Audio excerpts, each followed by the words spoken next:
नमस्कार, मी Krishna Sanjay Dabhade, TY BBIB Sanjivani arts commerce and science कॉलेजमध्ये शिकणारे एक विद्यार्थी. तर आज मी आलो आहे human tax advisory and compliance private limited Rahata येथे. तर आज मी CA अभिजित बावके सरांकडून GST बद्दल माहिती जाणून घेण्यासाठी इथे आलेलो आहे.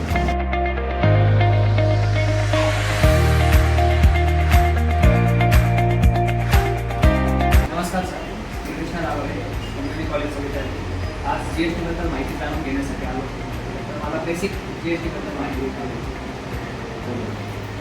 GST बद्दल म्हणजे SSN कोड हा एक नवीन आलेला आहे. SSN कोड म्हणजे तुम्हाला एक न्यूमरिक पार्ट होतो, त्याच्यावर तुम्हाला प्रोडक्ट आहे टू डिजिटपासून 1 डिजिटपर्यंत त्याच्यावर तुम्ही कन्सेप्ट बनवलं तुम्हाला कोड सर्व्हिसेस सेक्टरला मॅन्युफॅक्चरिंग त्या कोडवर तुम्ही आयडेंटिफाय करू शकतो प्रोडक्ट कोणता आहे त्याला %%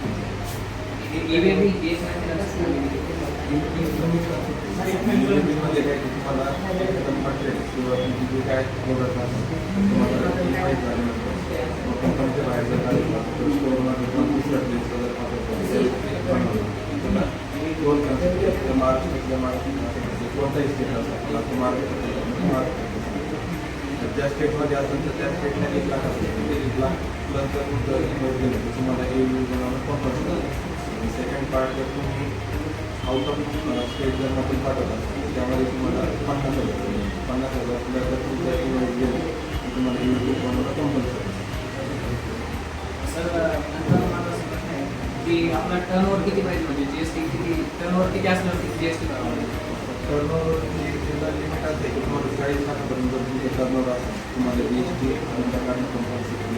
तुम्ही काढू पण शकता असं काही नाही काढलं तरी तर 40 लाख प्लस झाल्यानंतर तुम्हाला GST कंपल्सरी काढायचं तुमच्या करंट जे जुन्या कर पद्धत होती ना आता याचं काही त्याच्यामध्ये ट्रान्सफरन्सी खूप जास्त आहे. तुम्ही मॅट आणि मॅटनंतर तुम्हाला GSTमध्ये जो बाहेरचं सेलर जे आहे पहिलं क्रेडिट जे भेटेल त्याच्यामध्ये खूप प्रमाणात मिसअंडरस्टँडिंग होती भेटलं किंवा नाही भेटलं फॉर्मचे कन्सेप्ट होते GSTमध्ये तुम्हाला नेक्स्ट मंथच्या मॅक्झिमम किती तारीखपर्यंत लास्ट मंथ क्रेडिट भेटलेलं आहे किंवा नाही ते तुम्हाला क्लिअर होऊन जातं. तर इन केस काही अपलोडिंग नसेल केली तर आपण त्याच्यावर लगेच ॲक्शन घेऊ शकतो की आम्हाला क्रेडिट भेटलेलं नाही.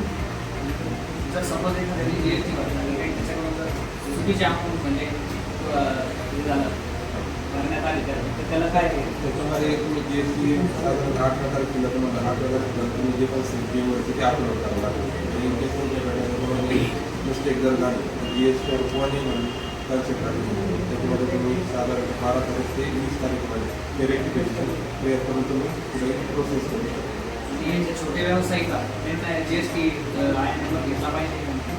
जर तुमचा टर्नओव्हर GST लिमिटच्या आतमध्ये असेल तर कंपल्सरी नाही तुम्ही धन्यवाद.